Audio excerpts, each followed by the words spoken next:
itulah yang dipakai oleh kebanyakan para pemuka dari kalangan akidah ahli sunnah wal. Kita ikutin, jangan dengerin apapun ulama menyatakan bahwa pamannya Nabi meninggal dalam keadaan kah, ibunda Nabi meninggal dalam keadaan kah. Itu suatu hal yang mengusik dan menyakiti hati baginda Nabi besar Muhammad sallallahu alaihi wasallam. Sehingga di dalam ucapan beliau sendiri, nah ini dia, beliau ini mengimani Rasul tapi tidak mengikrarkan, tidak mengucapkan. Kenapa? Melindungi Rasulullah dalam keadaan Nabi minoritas, dalam keadaan tidak ada kekuasaan. Beliau tuh, kalau beliau ngikuti Rasulullah, nah udah nggak bakal dipandang lagi oleh orang kufar. Kaum Quraisy nggak bakal pandang lagi tuh Abu Thalib, yang dengan sebab itu bakal bisa menghancurkan Abu Thalib dan keponakannya baginda Nabi besar Muhammad. Maka beliau menjaga keimanannya, tidak beliau ucapkan. Tetapi di antara ucapan banyak sekali beliau itu, beliau menunjukkan keimanan. Seperti beliau menyatakan, wallahi lan yasilu ilaika bijam'ihim hatta wassada fit turabi dafina. Demi Allah, tidak akan mereka sampai kepada kamu sekalipun kumpulan mereka begitu banyak, melainkan ketika aku dikuburkan. Udah pasang badan nggak begitu? Ada nggak orang begitu? Iya, mah gurunya aja nggak pasang badan. Lihat, tuh lihat pamannya Rasulullah nggak ngucapin iman, tapi udah ngomong begitu. Demi Allah tidak akan mereka sampai kepada kamu sampai aku dikuburin, sampai aku diinjek, dimasukin ke dalam tanah, baru mungkin mereka bisa. Tapi selama aku hidup nggak ada yang bisa menyakiti engkau. Kayak begitu. Fasda bima tu'mar wa ma'alaika ghadadah. Berbuatlah apa yang kau kehendaki, berbuatlah apa yang kau diperintahkan, engkau tidak bakal dapat kesulitan. Tuh sampai ngomong begitu. Laqad, apa dibilang? Laqad da'autani wa kuntu shadiqan wa laqad sadaqta wa kuntu thamma amina. Engkau sungguh telah mengajak aku dan sungguh engkau telah benar, ya, dan di sanalah aku beriman. Tapi nggak diucapin, tapi bait syairnya menyukai kayak begitu, menunjukkan bait syairnya kayak begitu. Sampai di akhirnya beliau katakan, walaqad alimtu bi anna dina Muhammadin min khairil adyanil bariyati dina. Sampai sungguh aku mengetahui bahwa agama Muhammad adalah sebaik-baiknya agama. Itu diucapin dalam syair beliau. Nah, disinilah yang menjadi permasalahan, apakah iman itu harus diucapkan atau cukup di dalam hati. Maka jawabannya, kalau seandainya dalam keadaan ya darurat, dalam keadaan tertindas, dalam keadaan nggak mungkin dia ucapkan, maka cukup di dalam hati. Iman indallah, itu orang beriman di sisi Allah, di sisi Allah. Gitu dia. Seperti banyak orang, jangankan zaman Abu Thalib, zaman sekarang banyak mereka yang percaya akan agama Islam, tapi mereka nggak bisa mengikrarkan keislaman. Mereka nggak bisa mereka dibully, bisa mereka dikejar, bisa mereka ditindas, baik jiwa mereka atau keluarga mereka. Maka dari situlah mereka sembunyikan. Nah, itu hukumnya iman indallah. Tuh, udah beriman. Dikatakan iman lantaran ada beda kalau memang ada kemungkinan bisa diucapkan, wajib. Ya, bisa mungkin, dan bisa dia melawan, bisa mungkin. Tapi kalau Abu Thalib ketika itu beliau ikrar saja, udah orang nggak bakal percaya. Sama Sayyidina Abu, udah nggak bakal percaya lagi, udah nggak disegenin, udah nggak ada ya ditakutin. Maka dengan sebab itulah dengan gampang Rasulullah bakal disakiti dan dihancurkan. Makanya pantas meninggalnya Abu Thalib dinamakan Apa? Tahun? Apa yang terjadi ketika meninggalnya Sayyidina Abu Thalib? Disitulah kurang ajarnya kaum Quraisy berlebihan. Sampai-sampai tahun itulah Nabi keluar di kota Mekah, diusir, datang ke kota Yathrib, menginginkan minta bantuan dari penduduk Yathrib. Apa yang terjadi? Lebih dahsyat lagi. Maka mereka semua, ya, orang-orang yang dikekang, orang yang diborgol, dibuka semuanya untuk melawan Rasulullah. Anak kecil, orang gila, budak, lemparin batuan kepada Nabi SAW. Lebih dahsyat lagi lah tuh di Yathrib. Udah di kota Mekah beliau diusir, sampai di Yathrib, sampai ya di tempat tersebut beliau pun juga dapat tekanan yang lebih dahsyat lagi. Itu dia ya. Maka dari sini dinamakan tahun huzun, ya, tahun yang mana kesedihan. Nah, maka peristiwa itu terjadi selanjutnya apa? Beliau hijrah ke kota Habasyah. Wa kana faqiran, adalah Sayyidina Abu Thalib ini orang yang miskin. Dari sekian saudara beliau, beliau paling miskin, fakir, nggak banyak harta. Fawassa Allahu rizqah, maka Allah luaskan rezekinya dengan sebab Nabi SAW tinggal di rumah Abu Thalib. Jadi rezeki ini nggak hanya dilihat oleh kasat mata saja. Rezeki juga berkaitan dengan rasa di dalam hati, itu rezeki. Maka rezeki terbagi menjadi dua, ada rezeki hissi, ada rezeki maknawi. Rezeki hissi itu depan mata kita, ketan nggak tuh? Ketan ya, depan mata kita ketan, itu rezeki. Depan mata kita air, depan mata kita yang bisa kita manfaatkan secara kasat mata, panca indera kita lihat. Tapi maknawi berkaitan dengan hati. Seperti apa? Ilmu. Nih antum ngaji, dapatin rezeki juga. Makanya banyak para ulama ketika dia selesai ngaji, dia baca doa makan. Seperti Al-Imam Idrus bin Umar Al-Habsyi. Ya. Beliau menyatakan kalau sudah ambil belajar sama gurunya, beliau menyatakan alhamdulillahilladzi at'amani wa razaqani min ghairi haulin minni wala quwwah. Puji syukur pada Allah yang telah memberikan rezeki padaku dan telah memberikan makananku. Itu makanan tuh. Ini makanan nih. Yang kita belajar ilmu, ini makanan maknawi. Ini rezeki maknawi. Wa kana sallallahu alaihi wasallam fi mudda kafalati ammihi qani'an, dan adalah Nabi sallallahu alaihi wasallam di waktu pengasuhan pamannya qani'an, merasa cukup.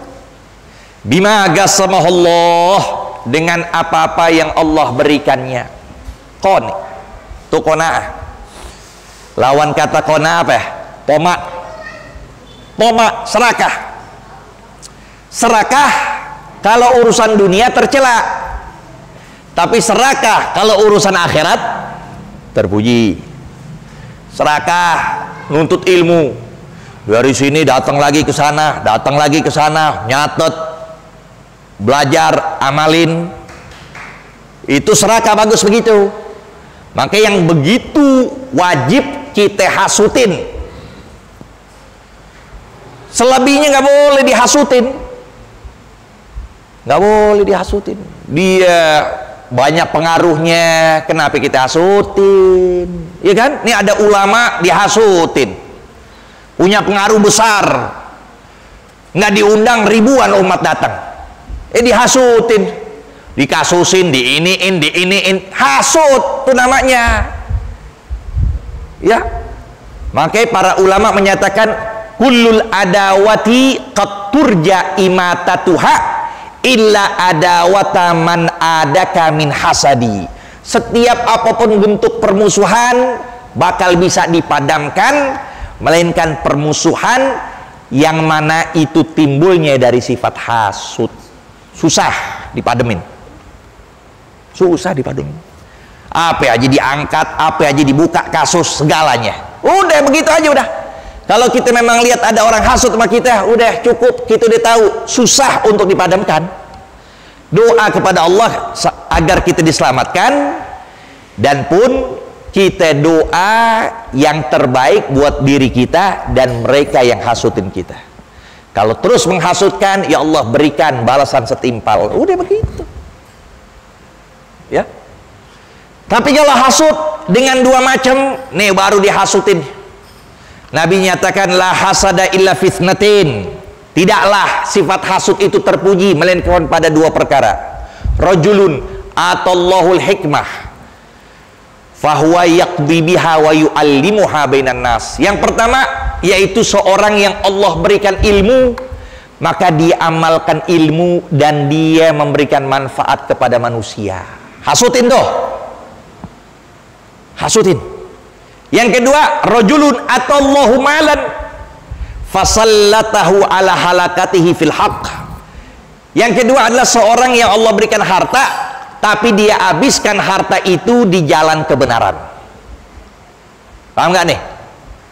Ya, ini yang kedua, baru kita hasutin dua-duanya. Orang punya ilmu, lalu dia punya harta, dermawan, hasutin tuh. Arti hasutin apa?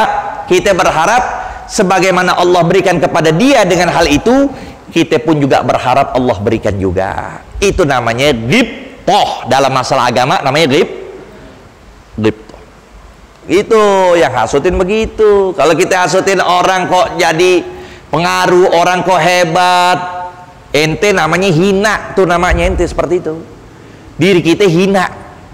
Hasutin orang yang Allah berikan nikmat, sepertinya kita itu sedang bermusuhan bukan kepada orang itu, tapi kita bermusuhan kepada Allah. Kenapa Allah berikan kelebihan begitu, kok Allah nggak berikan kelebihan kepada aku? Itu hasud, itu dia bermusuh kepada Allah, bukan kepada yang dihasut. Nah ini dia.